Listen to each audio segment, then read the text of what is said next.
I'm curious to hear about some of the options that more rely on a US employer, whether it's going to be the spouse, probably most likely the spouse that would be getting a green card through employment. Yeah, I mentioned the spouse of E2 visa holders and L1 visa holders, specifically those because H and O, the spouses are they call the shopping visa, and which means that they can't work. And so you can't depend on the spouse. But the spouses for E2s and L1s are great because a lot of times they're very capable. They have an education, they have training, they are capable of filling a position, and the employers don't have to sponsor them because they already have work authorization automatically, like you mentioned, right? So that allows them to enter the job market, make a good impression, and then 6 months, 9 months down the line say, hey, would you be interested in potentially sponsoring me for a green card? And that's where they fit into what's called EB2 or EB3, which are these employment-based petitions that do require a labor certification, which is not required for the three categories we already discussed, right? And that means that they have to go through an 18 to 24 month period with the Department of Labor to show that they recruited for a specific position, that they couldn't find that candidate, and therefore they're offering the position to this person. And then you submit an immigrant visa petition, right? And then you do an adjustment of, so you're looking at 3 years potentially that this whole process can take. And so what gets challenging here, Patrick, is the issue of intent, right? Immigrant intent. Once you submit what's called an I-140 immigrant visa petition, you're declaring essentially to the US government that your intention is to become a permanent resident.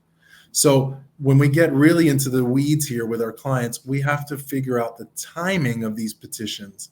A lot of times what you want to do is you want to extend that E2 visa if you're getting close to the end, or you want to make sure that the person comes into the US and they have what's called 2 years of authorized stay. What happens when E2 visa holders enter the US each time, right?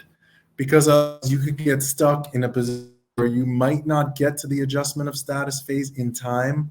And that's when you can essentially have your E2 status or whenever that end date go by and you're still in what's called pending adjustment. So it's very important. This is very nuanced, and I don't want anybody to get seasick about all this, but it's important to work with an attorney or a firm that understands the timelines and the timing and which part of which process should come first, second, and third, because otherwise you might exclude yourself where you can't actually finish the process and you can't renew your E2 because it's in the system that you are being sponsored for a green card.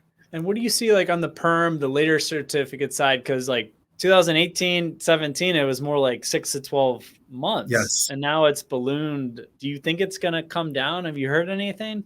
I mean, I honestly think this all has to do with staffing and budgets. We've seen recently that USCIS is proposing fee increases because unfortunately USCIS, which is the one that adjudicates all the immigration petitions within the United States, for the viewers that don't know, they're self-funded. They get no federal funding. So they have to cover all their costs by increasing the fees, right?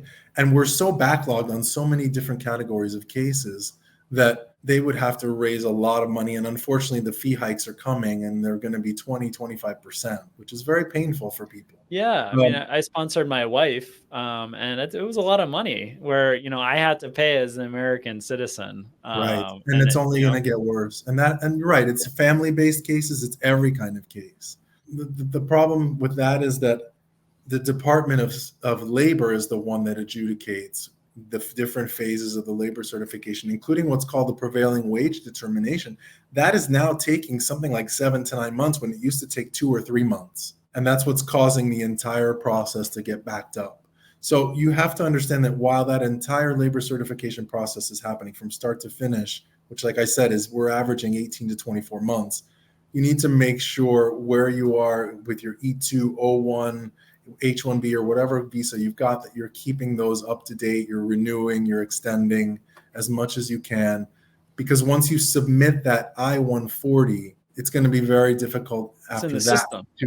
Yeah, if you have an H-1B or an L1, you have what's called dual intent. And so if you're applying for a green card, it's okay. It's allowed for you to be in the green card, process and still extend or renew, but not for any other visa. And as you know, E2 it's really tricky because to apply for an E2 as a principal applicant, you have to sign what's called a notice of intent to depart. Exactly. You're declaring to the US government that after 2 years, 3 years, 5 years you get, depending on what country you're from, that your intention is to return to your home country. Then you sign that again when you go again. But if you have a pending green card case and it's in the system, you can't say that your notice is your intent is to depart. You're contradicting yourself.